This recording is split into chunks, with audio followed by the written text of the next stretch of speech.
mulai ibadah pada hari ini. Hanya dalam nama Tuhan Yesus Kristus haleluya. Amin. Silakan duduk.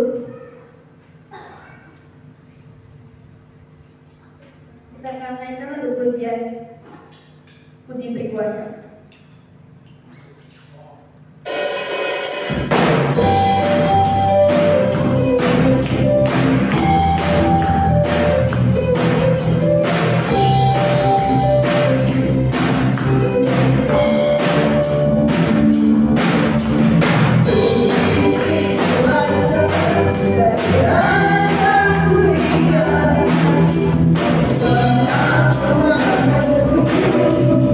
Oh,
saja.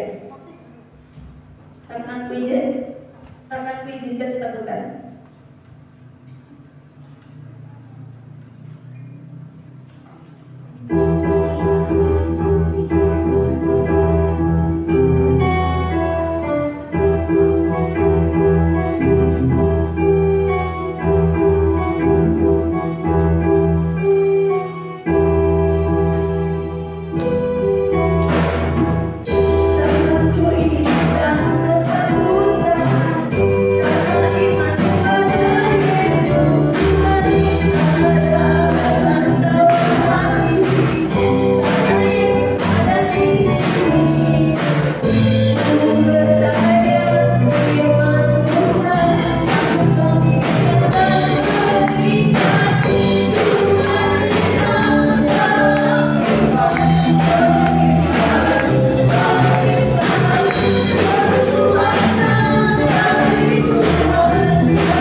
Firman Tuhan, mari kita berdiri.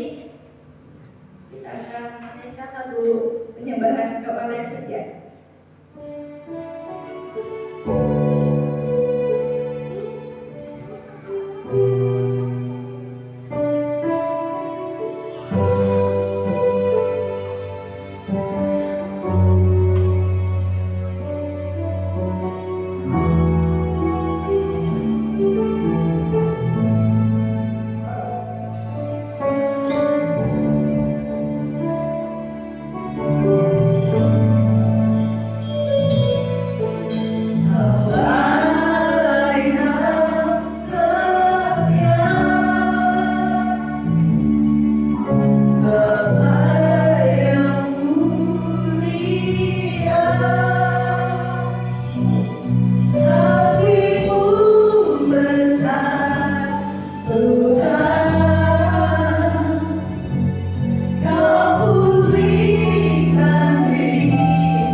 Haleluya. Hari ini penuh sukacita. Sedikit yang bersukacita. Hari ini penuh sukacita. Sedikit bersukacita hari ini. Hari ini bersukacita. Lumayan masih belum semua deh kayaknya yang bersukacita. Hari ini penuh sukacita. Yes. Hari ini kita akan mendengarkan sebuah firman yang berjudul tentang miracle, keajaiban. Kira-kira konsep miracle-nya ini tiap orang ini beda. Banyak orang terpengaruh dengan keajaibannya dari sinetron. Banyak konsep miracle-nya itu yang diadopsi dari film layar lebar. Banyak atau keajaibannya itu tentang kalau dia berbicara tentang kehidupannya yang sekarang, Tuhan kenapa kok saya sengsara ya?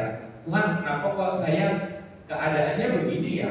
Dan andai saja kau tahu, saya dulu pemikirannya begitu.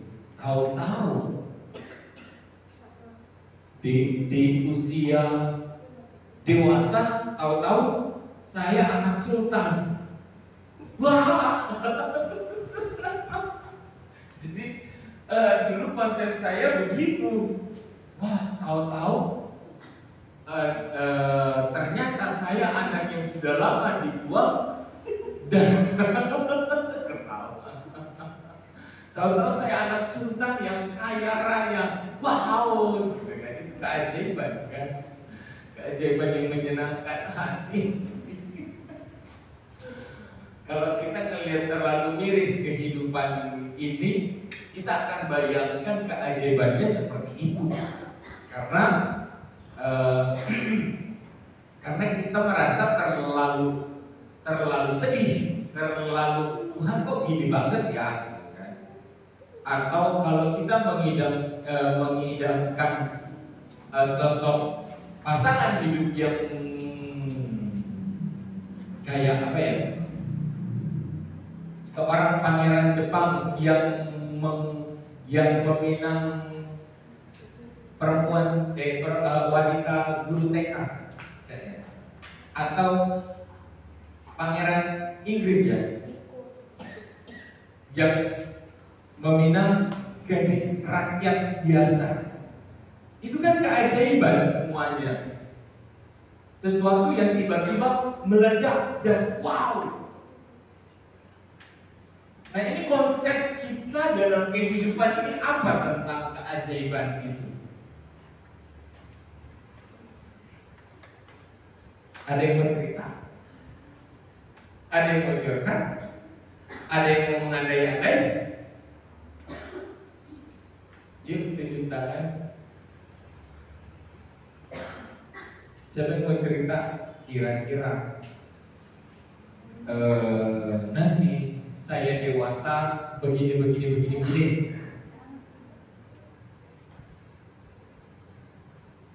Ada yang mau cerita? Ada yang mau ngebayangin? Atau nggak ada? Nggak ada pengharapan? Adakah? Florence, ada pengharapan tentang keajaiban di masa depan? Kira-kira kamu ngarepin apa?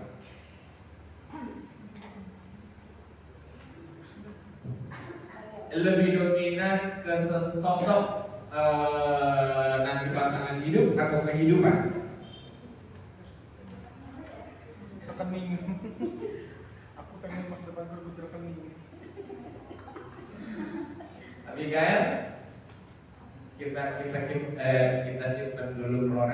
Nanti jawab ya. Abigail? Punya bank sendiri ya, Bu? Punya bank sendiri. Oh, beneran loh, jangan ngedadak hari ini loh. Maksudnya yang udah lama dibayangkan. Boleh nggak? Boleh, nggak apa-apa.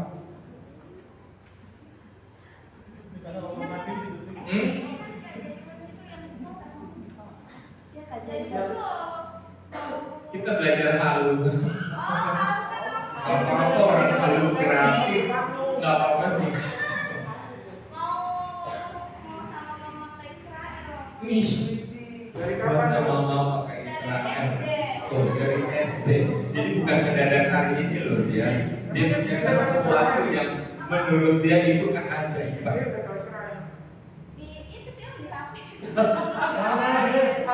Israel lagi perang. Nanti kita sampai Israel kena ini, kita roket gas ya. Ada lagi? Nita. Kita? Bayarannya apa?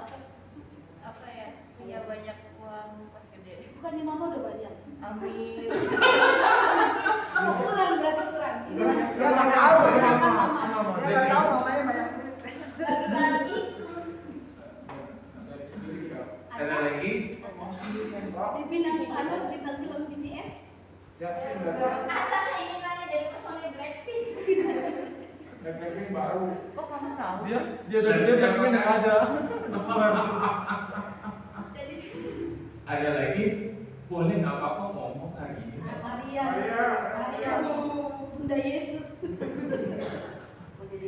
Melahirkan Apa Nabi. Maria? Mau jadi cowok. Kasih. Saya malah takut kalau nggak punya bayangan yang seperti itu, kita malah mudah untuk putus asa. Kita malah mudah putus asa dan merasa bahwa hidup ini gak ada artinya, gitu loh. Kalau kita masih punya bayangan ke depan, masih ada yang bisa dikejar. Satu titik terang yang masih jadi pengharapan.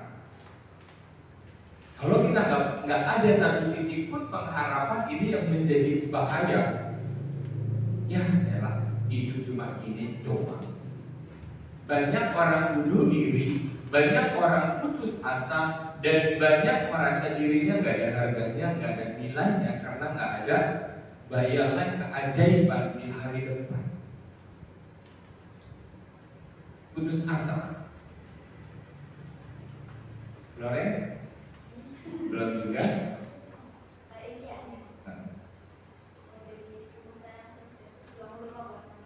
Pengusaha sukses bangun rumah buat mama. Pabrik beras. Ada lagi? Ini sempat itu. Kita. Jadi istri yang berperang dulu. Dosen di PB. Hah?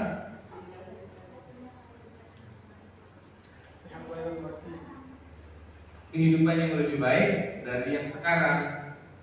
Ya, iya, tahu Iya, ya, gimana? nanya apa?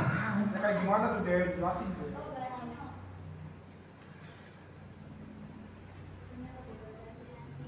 Kau punya kebebasan finansial. Kau nggak kebebasan finansial. Gue mau beli mobil nggak usah mikir. Yang sabarnya kan sudah harga. Iya kan, bener kan? Tuh, dia mau beli sesuatu tanpa mikir. Ternak tuyul. Bayar, ya orang susah aja. Ternak tuyul. Enggak ada yang mustahil. Di dunia itu pertanian sekarang kan berkembang ya. Iya. Ya kan, yang bisa menghasilkan 500 juta per berapa? Per berapa itu? Pengembangan ya, punya prospek Pak. Oh, dia punya prospek. Satu bayangan tentang keajaiban. Kenapa saya bawa hal ini hari ini? Jangan pernah kita merasa bahwa hidup yang kita jalani bukan bagian dari keajaiban. Mungkin enggak keajaiban itu terjadi kalau kita merasa waktu yang sekarang yang kita jalani ini nih nggak ada artinya. Tapi kalau kita punya pengharapan, kalau apa? Saya lihat di TikTok tuh heran banget. Apa iya uang sekarang kayak begitu banyaknya gitu? Kayak tadi si minta bilang uang yang banyak, yang tembak-tembakan pakai uang itu 100.000. Keren banget ya. Kalau kita nggak punya pengharapan di depan, artinya kita nggak nganggep waktu yang sekarang adalah sesuatu yang harus dihargai. Dan terlebih lagi, kalau ada sesuatu yang terjadi hari ini dan membuat kita patah semangat, ini yang bikin kita down. Dan akhirnya kita merasa kita nggak punya harga, kita nggak punya nilai apa-apa, dan tidak ada satupun yang patut dipertahankan dalam hidup ini. Di negara Jepang itu tingkat bunuh dirinya tinggi. Mending orang-orang muda. Orang-orang muda gampang banget menyudahi hidupnya. Padahal kalau saudara sadari, hari-hari yang kita jalani itu pun sudah suatu keajaiban. Cakrawala yang mendukung kita, yang berjalan secara natural, segala sesuatu teratur menurut cara Tuhan, itu keajaiban. Untuk apa? Mendukung kehidupan kita. Tahu gak? Badan yang bertumbuh setiap hari itu keajaiban. Tahu gak kalau otak kita harus terhubung dari syarat-syarat demi syarat untuk menjadi masing-masing tersambung, dan kita bertumbuh dalam pengertian. Setiap hari pengertian yang baru, setiap hari pengertian yang baru. Dan itu tidak bisa dikerjakan oleh manusia kecuali Tuhan sendiri. Sadarilah bahwa hidup dan hari-hari yang kita jalani setiap hari itu keajaiban. Keajaiban. Karena apa? Kita nggak pandang itu sebagai suatu keajaiban. Karena konsep keajaiban itu sudah dirusakkan oleh dunia. Konsep keajaibannya dirusak. Standarnya itu diturunin. Gak ada pengharapan. Jangan lupa ada iblis juga yang senantiasa mendakwa kita dan menjadikan kita seseorang yang tidak punya nilai. Buat apa? Pengharapan yang tadi yang kita halu-haluin, yang kita bayang-bayangin untuk terjadi di masa depan, nggak akan terjadi. Dan menjadikan kita bukan seseorang di hari depan. Apalagi pemuda, apalagi remaja, potensial banget untuk memenangkan banyak orang, potensial banget untuk menyelamatkan banyak orang, potensial untuk menaungi. Kenapa kita harus pintar? Karena kita akan mencerahkan banyak orang, betul kan? Kenapa kita harus sekolah? Karena kita, melalui kehidupan kita harus membuka lowongan pekerjaan bagi orang lain. Kita harus membuka pikiran-pikiran yang baru, bukan hanya sekedar bagi diri kita, tapi banyak jiwa diselamatkan. Amin. Kenapa kita harus berpacu hari ini terus tanpa patah semangat? Karena ada harapan di depan. Apa? Keajaiban yang lebih besar. Dan ini yang dimiliki oleh Raja Daud. Kenapa dia menjadi orang yang wow, orang yang luar biasa dan tidak pernah patah semangat? Kita buka di 139, Mazmur 139 ayatnya yang ke-14 sampai dengan 18. Kita baca sama-sama. Kita nikmati firman Tuhan Dan kita sadari bahwa hari-hari kita adalah hari-hari yang ajaib.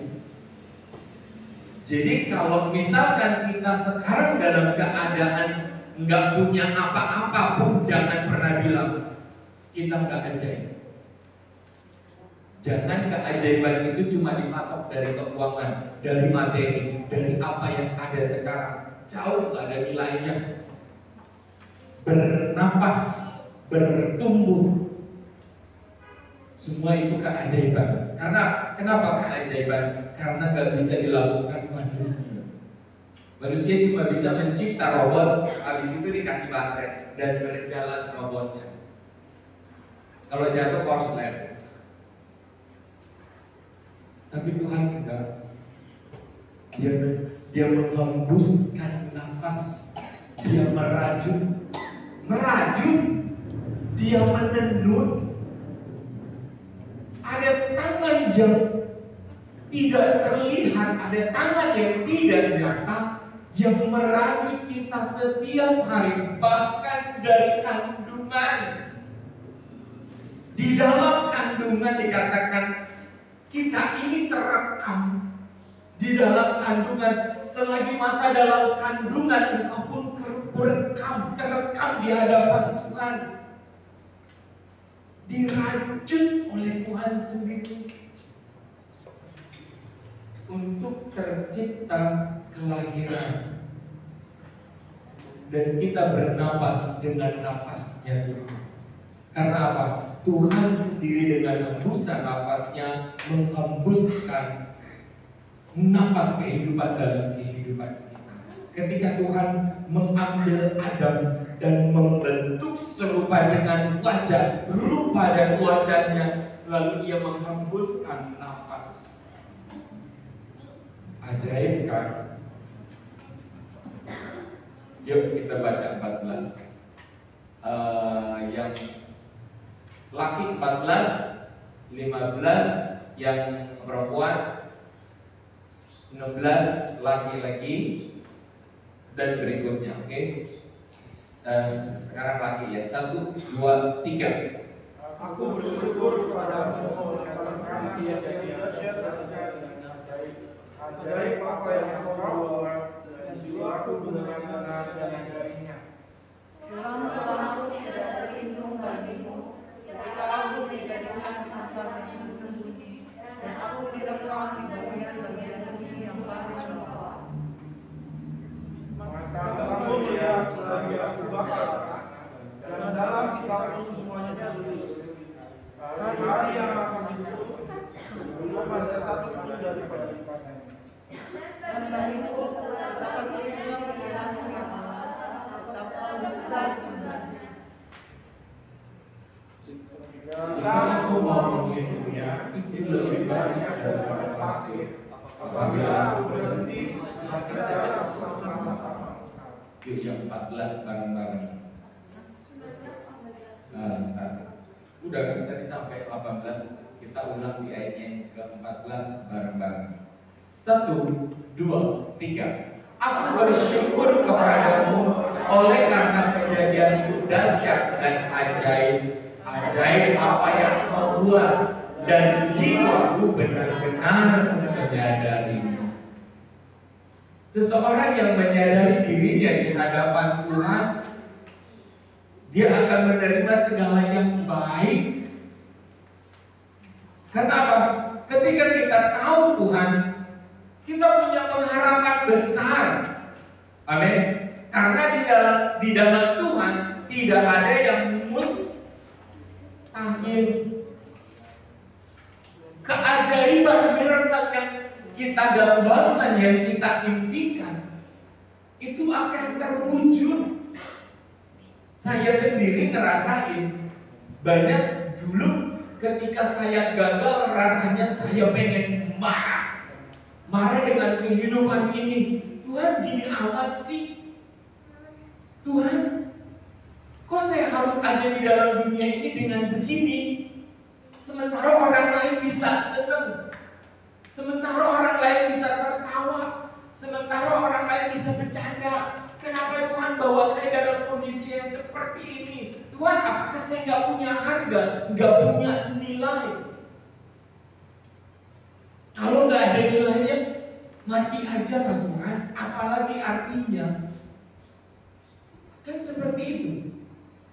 Banyak manusia merasakan hal yang sama ketika Tuhan sedang menenun, ketika Tuhan sedang merajut. Kalau saudara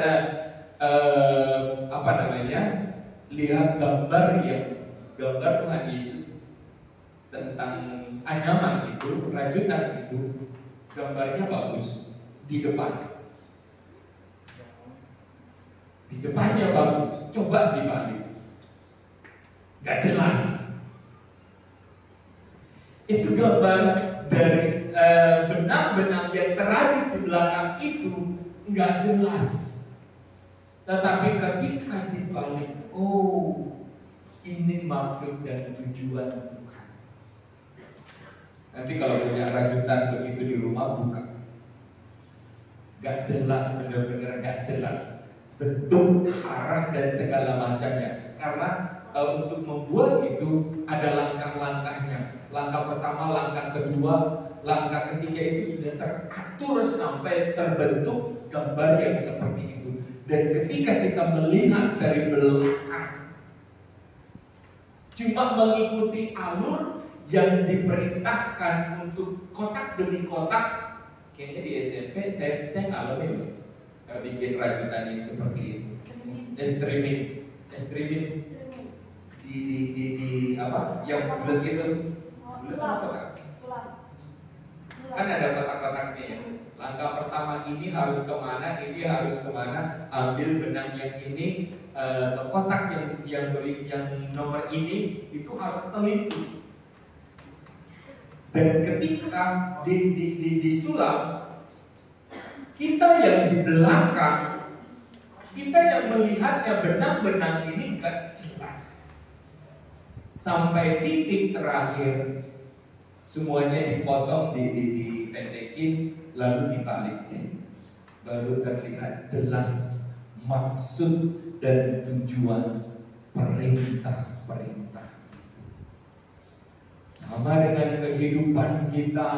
Kalau kita lagi diproses, kalau kita lagi proses belajar, rasanya marah sama Tuhan, gak terima, pengennya kita hidup bebas, pengennya kita gak usah dikekang, pengennya kita gak usah diajarin, pengennya kita gak usah dididik, pengennya kalau orang tua ngomong ngelawan aja. Capek tau? Siapa yang masih begitu? Kalau masih begitu, ada yang nyindir tangan, saya nggak nyindir. Kalau masih seperti itu, ya nggak apa-apa sih, semua wajar. Saya pun merasa dulu begitu, kayaknya marah sama orang tua. Sampai saya baru menyadari, kita banyak banget, Tuhan, kenapa saya nggak bisa dengar suara Tuhan? Kenapa Tuhan saya nggak bisa dengar suara Tuhan? Saya tuntut sama Tuhan, Tuhan kenapa nggak bisa dengar suara Tuhan? Di mana Tuhan?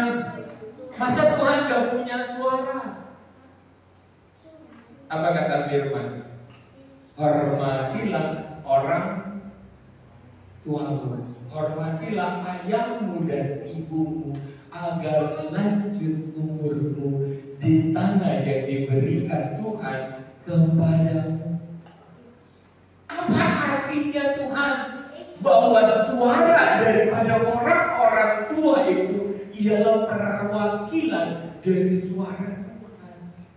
Saya bilang, wow. Atasan-atasan kita, guru-guru kita, kalau kita kerja nanti ini, di mana kita Tuhan taruh, disitulah kita mendengarkan suara Tuhan. Tuhan, atasanku gak masuk akal Tuhan. Kata Tuhan apa? Hei, dia manusia gak masuk akal buatmu, apalagi Tuhan lebih gak masuk akal buatmu. Kita Kita belajar untuk gak menerima yang gak masuk akal, untuk menerima Tuhan, untuk menerima maksud dan tujuan Tuhan. Oh, jadi suara-suara orang tua itu adalah suara Tuhan. Suara siapa? Untuk belajar mendengar suara Tuhan, mengerti maksud Tuhan, harus belajar nurut yang kelihatan. Baru kita ngerti maksud Tuhan yang tidak kelihatan. Masuk akal? Masuk akal? Pasti kita protes. Kenapa sih orang tua itu semua bawel-bawel? Kenapa sih orang tua itu semua cerewet? Kenapa nggak mulutnya orang tua itu dilambat baik? Hei, kata Tuhan, kalau kamu mau mendengar suara Tuhan, belajar mendengar suara yang terlihat. Ketika suara-suara yang terlihat engkau mampu patuhi, engkau akan mampu mematuhi suara Dia yang hanya berbicara melalui hati.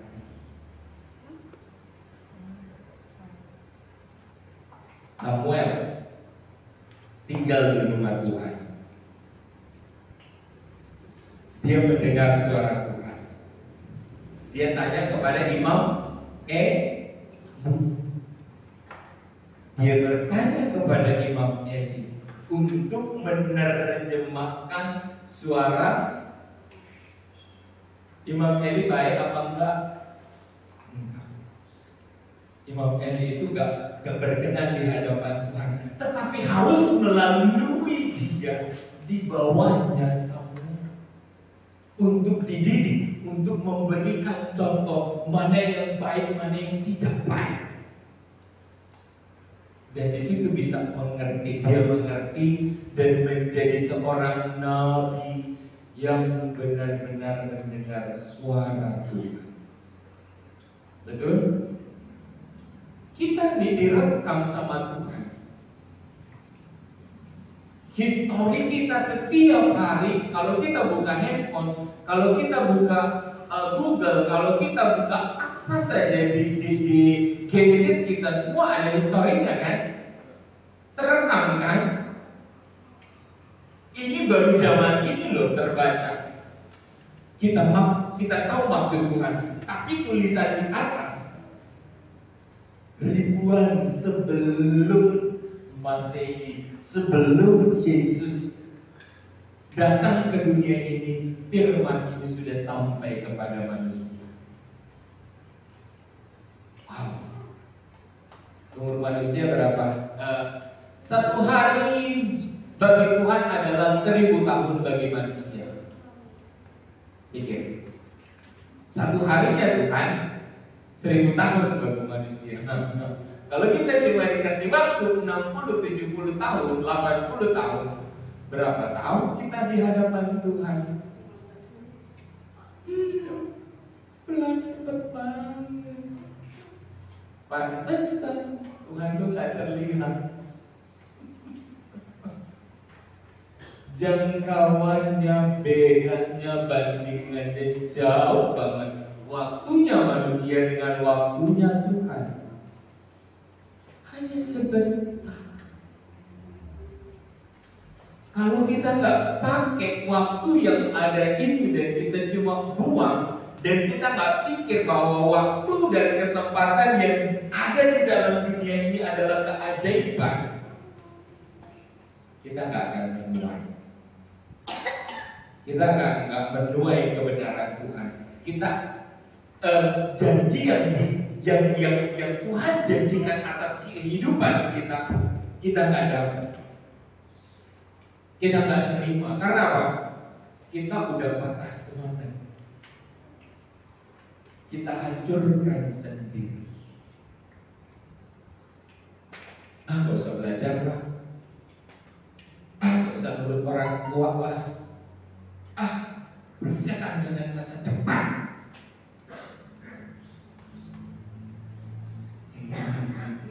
Siapa yang menghancurkan? Orang lain atau kita? Yang paling potensi untuk menghancurkan kehidupan kita, orang lain atau kita sendiri? Kita sendiri, bukan orang lain. Peduli amat dengan lingkungan mau ngomong apa tentang kita. Tetapi ketika kita tahu apa yang Tuhan inginkan dalam kehidupan kita, Rasul Paulus katakan, aku berlari-lari meninggalkan apa yang ada di belakangku dan berlari-lari mendapatkan hidup yang daripada Yesus, mendapatkan salib, mendapatkan tanggung jawab, mendapatkan mahkota. Nggak ada mahkota tanpa salib, betul? Nggak ada mahkota tanpa salib. Nggak ada. Oh, saya mau hidup enak di dunia ini, tapi nanti kalau mati mahkota saya panik. Wow, banyak berliannya, banyak batu krisoprasnya, banyak batu yang kilau-kilau, rubi dan segala macam. Kata Tuhan, apa yang sudah engkau buat? Bukankah engkau menanam talenta yang kuberikan? Enggak Tuhan, saya cuma tenang aja hidup di dunia. Senang-senang, cari hiburan. Saya punya duit banyak, gak usah digandangin. Yang ada habiskan, besok gak makan juga gak apa-apa. Buang waktu. Seakan-akan waktu itu adalah unlimited aid. Waktu itu seperti batu es yang lama-lama akan cair dan cair dan cair. Semakin kita tua, semakin pudar dan waktunya habis. Tapi orang yang bijak ialah orang yang mengisi waktunya dengan kebenaran, yang mengisi waktunya dengan memandang jauh ke depan, mempersiapkan segala sesuatunya hari ini, bukan besok. Apa yang engkau bisa kerjakan hari ini, kata firman Tuhan, jangan ditunda, lakukan sampai sebelum matahari terbenam. Apa yang bisa pekerjaan hari ini, jangan yang bisa engkau kerjakan hari ini, jangan tunda besok. Karena besok ada kesusahan lagi, beda lagi kesusahan. Tapi kalau yang kemarin kita gak selesaikan, udah datang lagi hari yang baru, kita punya dua problem. Ketika dua problem ini gak kita selesaikan, datang lagi hari yang baru, kita dapat tiga problem. Betul? Ketika ini gak selesai, hari baru datang, bukan berkat yang datang, 4 problem. Ketika kita gak bisa menyelesaikan 4 problem, 5 problem. Dan inilah yang terus sampai akhirnya, Tuhan bodo amat lah. Inilah kehidupan orang-orang yang membuang waktu. Bukannya gak ada kesempatan, kemampuan yang gak ada. Setiap harian itu yang kita kerjakan mempersiapkan diri, mengejar, membentuk hati dan pikiran kita untuk mampu menerima berkat Tuhan. Amin. Tuhan buka jalan. Tuhan buka jalan lowongan manajer. Kalau kita cuma tamat SMP mungkin. Kalau persyaratannya S1. Karena kenapa? Kita nggak menyiapkan waktu. Kita cuma menyiapkan waktu untuk bengong, nonton sinetron, nonton drama, ngomongin orang, julid, ngiring sama orang, ngiring nanan. Kita alay akan kehidupan ini bahwa setiap hari adalah programnya persiapan. sampai proyek besar yang Tuhan persiapkan kita nggak dapat. Kenapa? Kita nggak dapat kriteria. Ini yang terjadi. Kita nggak anggap bahwa setiap hari itu adalah keajaiban. Jadi kalau sekarang jangan terlalu stres juga, enjoy aja sama Tuhan. Karena apa? Keseharian di dalam Tuhan itu ajaib. Ajaib, dan kata pemazmur, dan jiwaku menyadarinya. Wow, perjalanan sama Tuhan itu enak banget. Memuji Dia, menyanjung Dia, memuliakan Dia, dan terima kasih. Gitu aja setiap hari. Tuhan bantu aku ya. Datang hari yang baru kita dapat problem, gak masalah. Tuhan bantu aku ya. Kita punya Tuhan. Sama seperti orang tua. Jangan stres. Kita dapat hari yang baru, jangan stres. Itu anugerah. Tuhan bantu aku ya.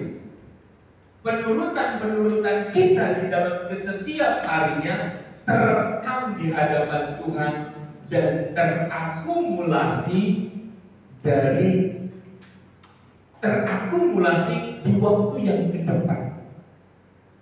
Sampai katanya apa? Waktu Tuhan adalah waktu yang terbaik. Karena apa? Waktu Tuhan adalah waktu yang baik. Semua terakumulasi, terkumpul poinnya dan diterima, dituai di depan. Ketika kita lulus sarjana, ada lowongan dan kayak Tuhan sudah siapkan. Kita masuk ke dalam posisi itu. Dari bidang dan hikmat yang Tuhan taruh dalam hati dan pikiran kita. Kok saya bisa? Bahkan banyak orang yang harus duduk di posisi itu walaupun bukan background pendidikannya. Kok bisa ya? Karena apa? Kuncinya yang tadi, Tuhan bantu aku ya. Pernah bilang gitu gak sama Tuhan? Gak pernah. Gak pernah ajak Tuhan. Aja. Kita tuh punya Tuhan yang hidup. Persis kayak orang tua kita bisa diajak ngomong. Jadi kalau kita ngadepin ke setiap harian kita nggak stres juga, bikin asik aja. Karena apa? Ada Tuhan yang menjadi sahabat kita, ada Yesus yang menjadi teman kita, ada kekuatan yang besar yang beserta dengan kita. Tuhan susah sih, tapi saya mau jalan sama Tuhan. Temenin aku ya. Tuhannya orang Kristen tuh Tuhannya yang gak tertandingi dengan Tuhannya agama lain.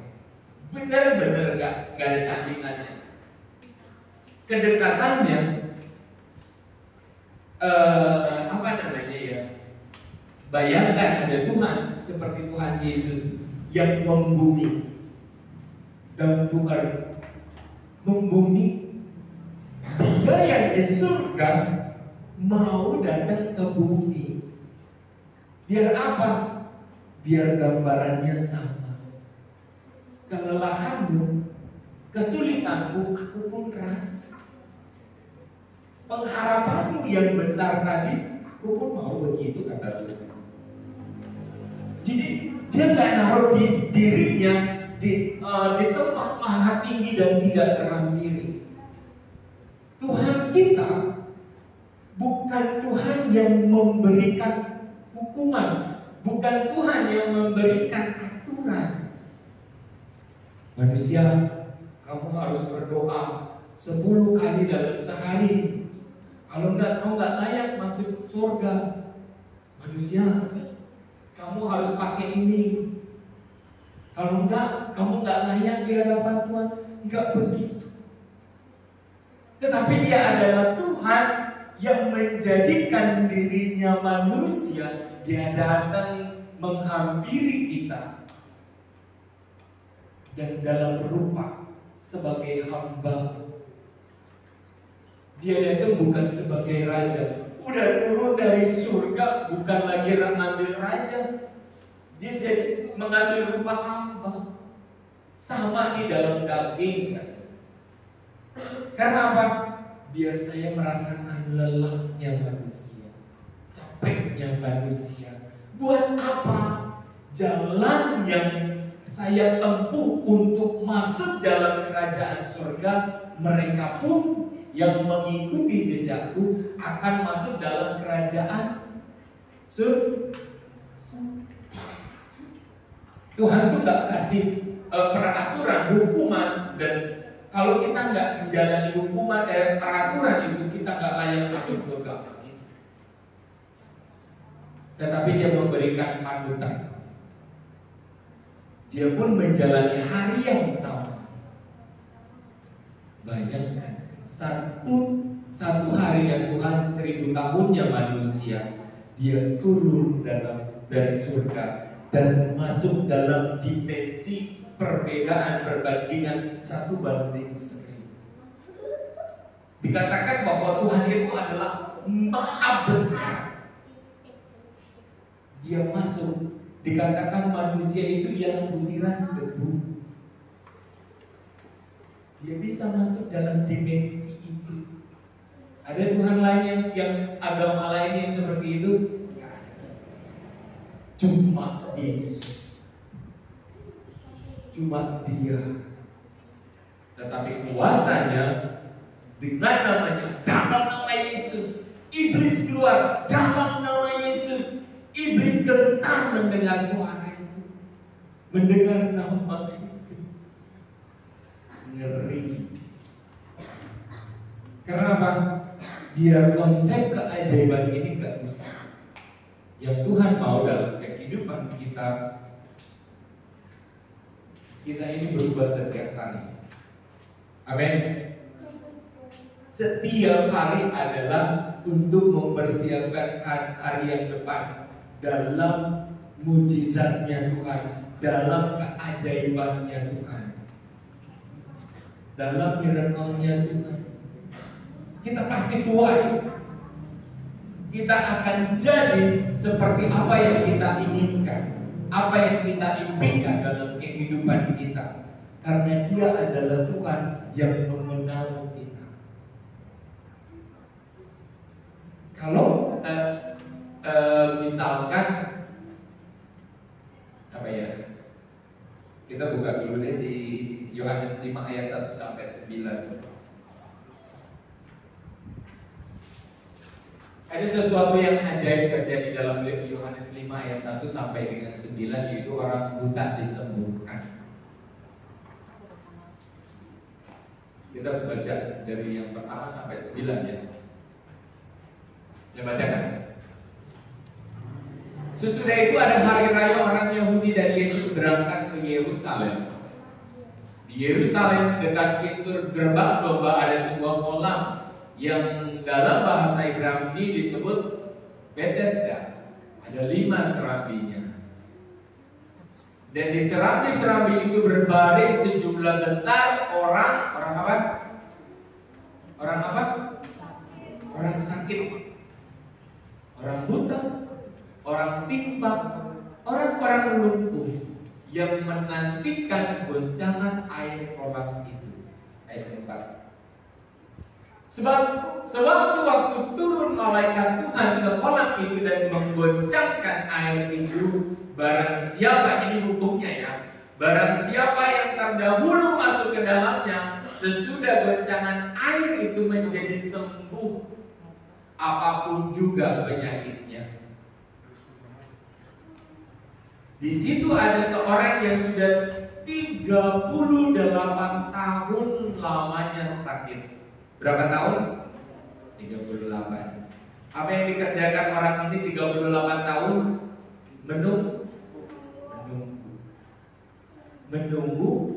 1 tahun masih mungkin 38 tahun. Arti menunggu itu tak kerjain apa-apa, fokus kepada goncangan 38 tahun. satu goncangan pun nggak pernah dapat, dan masih getol untuk menunggu. Ini yang nggak dimasuk akal daripada Yesus. 38 tahun masih dalam keadaan yang sama. Umur 38 tahun masih dalam keadaan, artinya menunggu ini gak berbuat apa-apa, cuma nunggu goncangan. Kalau ditanya poinnya, kamu punya poin berapa biar dapat reward? Gak ada. Ngapain? Menunggu. Yang lain udah dapat banyak, walaupun dia lumpuh, walaupun dia buta, walaupun ada tangan yang buntung, tetapi masih tetap melakukan sesuatu dari kesempatan waktu yang diberikan Tuhan padanya. Toh tanpa tangan masih ada kaki. Pernah lihat kan?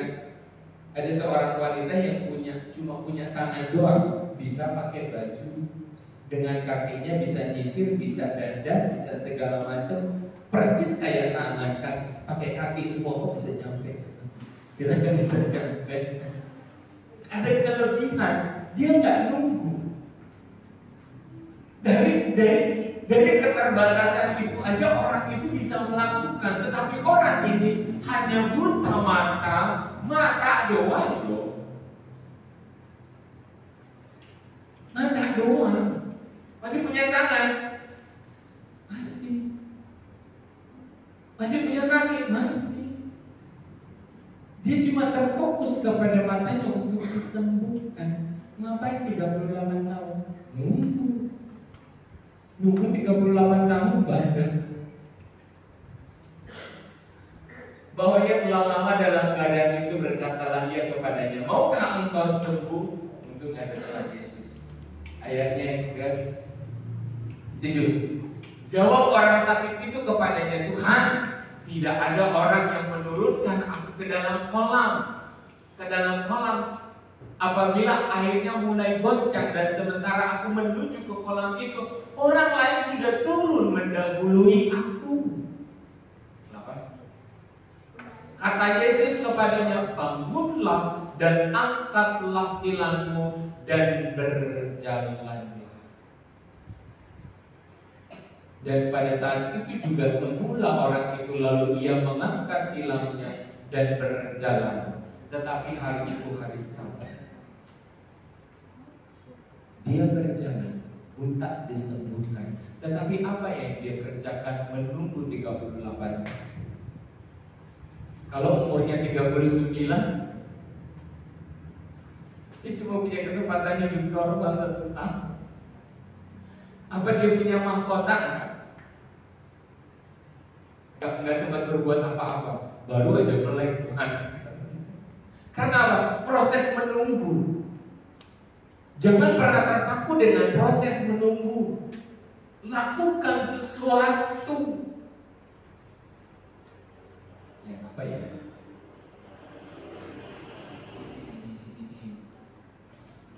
Lupa saya. ada job tentang orang buta, tapi saya lupa apa ya. Yang saya koreksi di sini ialah tentang menunggu, nggak melakukan sesuatu. Apakah memang dia dapat keajaiban, tetapi keajaiban yang didapatkan dari tangan Yesus sendiri. Kalau Tuhan nggak tegur dia, jangan-jangan sampai dia mati ada dalam keadaan menunggu dan tidak sempat melakukan apa-apa. Kamu sibuk? Iya sibuk. Cuma ngapain? Nunggu. Begitu banyak waktu yang Tuhan sediakan dalam kehidupan kita. Jangan pernah terlena dengan keadaan menunggu. Firman Tuhan katakan, apapun yang dapat ditemui tanganmu untuk dikerjakan, kata firman Tuhan apa? Ambilin atau kerjakan. Kerjakan, jangan menunggu. Entar Tuhan, entar. Lama-lama kita terlalu enjoy dengan keadaan entar. Tetapi terbiasalah lakukan sesuatu. Saya aja kalau bawa HP Ada yang bisa dibaca. Jangan pikir saya nyusun khotbah, saya duduk dan melihat dan buka literatur. Saya nyusun khotbah sambil nyetik, saya nyusun khotbah sambil berjalan, sambil ngirim barang. Saya kerjakan segala sesuatu bisa bersamaan. Pencipta kita Tuhan Yesus loh. Kalau HP aja bisa multitasking, masa kita manusia kan? Ini ciptaan manusia loh, bisa multi. Ini bisa layar 2 digeser ke atas, yang bawah masih bisa jalan, atau yang atas video, yang bawah WA. Ini buatan manusia. Kita buatan Tuhan, multitasking, bisa berjalan tanpa menunggu sesuatu. Apa yang kita bisa kerjakan, lakukan. Apa yang bisa kita pikirkan, kita lakukan. Apa yang kita bisa persiapkan dalam keadaan apapun, lakukan. Karena apa? Waktu ini sangat terbatas. Sampai pada keadaan yang Tuhan inginkan ialah kita menerima keajaiban-keajaibannya. Amin. Mau dapat keajaiban Tuhan? Mau dapat keajaibannya Tuhan? Saya mau. Dan yang Tuhan pada saat ini Tuhan sedang mempersiapkan kita tunjuk diri masing-masing. Tuhan sedang siapin saya. Untuk apa? Terserah Tuhan. Tuhan bisa pakai apapun kita. Jadi apapun yang seperti yang Tuhan mau. Kalau Bunda Teresia bisa merubah dunia dari keadaan pengertian bahwa hidup manusia itu adalah bersifat pribadi dan egois, dia rubah semuanya itu bahwa hidupnya bukan egois tetapi hidupnya berdampak bagi orang lain. Apa yang dia lakukan? Dia mengumpulkan orang-orang terlantar, orang-orang miskin dia kasih makan, orang-orang yang dia nggak bisa makan dia kasih makan. Apa berhenti di hari itu? Enggak. Semakin dia memberi makan banyak orang, semakin dia mampu diberikan Tuhan untuk memberi lebih banyak orang lagi. Semakin dia lakukan, dia pikul tanggung jawab, semakin banyak orang yang datang yang dalam keadaan apa, dalam keadaan keterbatasan datang kepadanya. Apa dia menjadi miskin? Tidak. Tetapi dia bisa menjadi ibu bagi banyak orang. Banyak juga pahlawan-pahlawan. R.A. Kartini dengan pengetahuannya dia mengangkat derajat wanita. R.A. Kartini. Apa slogannya? Habis gelap terbitlah. Dia bisa memerdekakan kaum wanita. Kita itu sederajat. Kita itu punya nilai yang sama. Tempatmu gak hanya di dapur. Kamu bisa jadi bisnismen. Kamu punya pikiran yang sama. Kamu punya kemampuan yang sama. Jangan mau diintimidasi oleh keadaan dunia ini. Bangkitlah. Apalagi kita yang mengerti firman Tuhan. Apa yang Tuhan mau dalam kehidupan? Menunggu. Stop untuk menunggu. Amin. Firman Tuhan katakan, apa yang bisa dikerjakan oleh tanganmu, lakukan. Di layar ini nanti saudara akan buka. Di layar ini saya tampilkan foto figur. seseorang yang akan merubah dunia.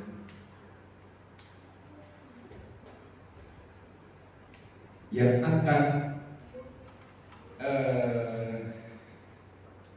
memerdekakan banyak orang, yang akan menjadi idola bagi banyak orang, yang akan menjadi kebanggaan. Sosok ini ialah yang akan memerdekakan banyak orang. Siapakah dia? Ada fotonya di sini. Kita akan lihat, dan kalau kita setuju dengan apa yang digambar itu, anggukan kepala. Benar gak sih? Tokoh yang digambar ini, setuju nggak dengan tokoh yang digambar ini? Kalau dia akan memerdekakan banyak orang, kalau dia akan menjadi idola banyak orang, kalau dia adalah orang yang pinter, kalau dia adalah sosok yang baik hati, dia adalah sosok yang akan merubah dunia. Tokohnya gambar orang muda, bukan kakek-kakek, bukan. Orang muda. Jadi kalau adik-adik nanti lihat nih, oh iya, setuju dengan perkataan saya, anggukan kepala. Dimulai dari kakak ini.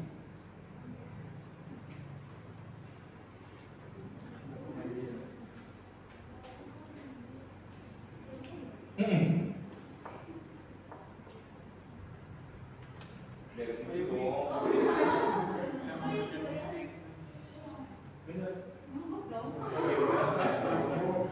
Coba Laren.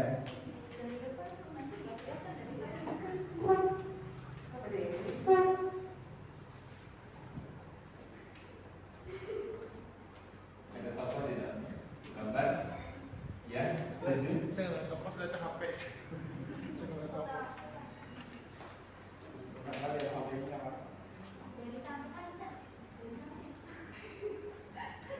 Setuju? Beneran? Beneran?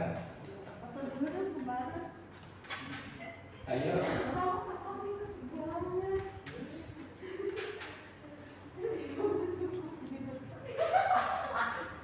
Nggak percaya? Percaya? Percaya?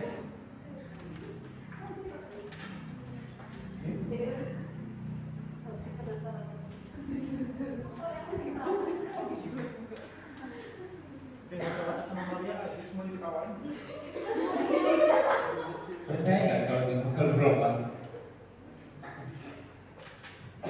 Pokoknya kan paksa itu. Ayo, Nita, ladies first.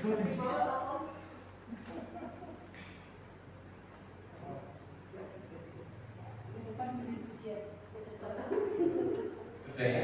Oh, 2 kali. Kita deal, oke? Oke, yuk lanjut. Tokoh ini keren banget, keren banget. Tuhan yang pilih.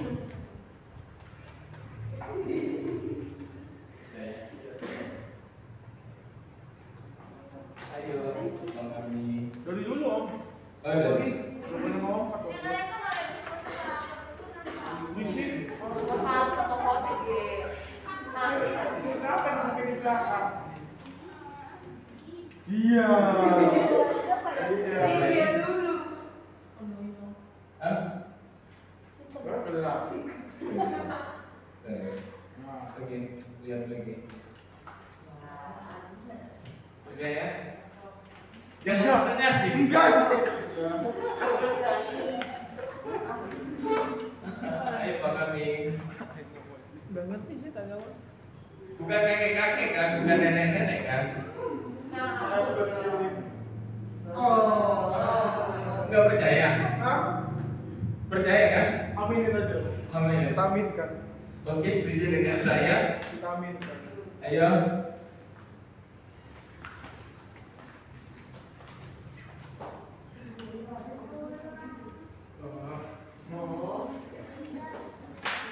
Kenapa Bang serius percaya kan? Percaya. Ayo. Udah lah, udah cepetan skip aja. Skip aja. Kan orang harus punya itu, punya idol. Percaya? Banget. Diajak kaget. Ini Tuhan yang pilih loh. Gambar yang saya taruh di sini Tuhan yang pilih, bukan saya. Dan hari ke depan apa yang saudara dia yang akan membuka jalan bagi banyak orang. Dia yang akan merubah jalan keajaiban. Karena apa? Karena ada Kristus di dalam orang itu. Amin. Gambar siapa tadi yang kalian lihat? Gambar diri masing-masing. Percaya? Siapa yang bisa menjatuhkan dan menggagalkan impian ini? Orang lain? Bukan. Kita sendiri. Kemalasankah, kebodohankah, kelalaiankah kita yang menjadikan kita nggak dapat apa-apa? Jangan pernah salahkan Tuhan, jangan pernah salahkan keadaan, karena kita punya kesempatan yang sama. Jadi kalau kita aminkan hari ini, akan terjadi keajaiban di hari ke depan. Amin. Hari-hari ke depan adalah hari-hari keajaiban. Kalau sulit, kita bilang apa sama Tuhan? Tuhan, bantu saya, bantu aku ya Tuhan. Oke, kita setuju? Ya, kita naikkan pujian.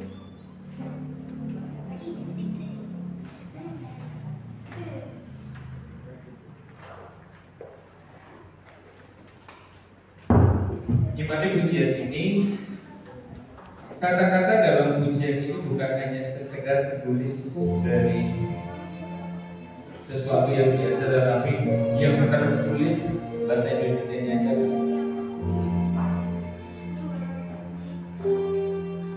Dari satu pengharapan yang besar di dalam. Bangsa yang berkisah kuliah yang telah bebas,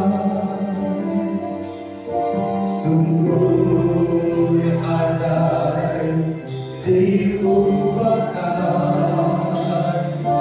yang ditebus Tuhan. Bunga baru yang berkembang,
Tuhan menghadapkan wajahnya kepadamu dan memberi kau damai sejahtera.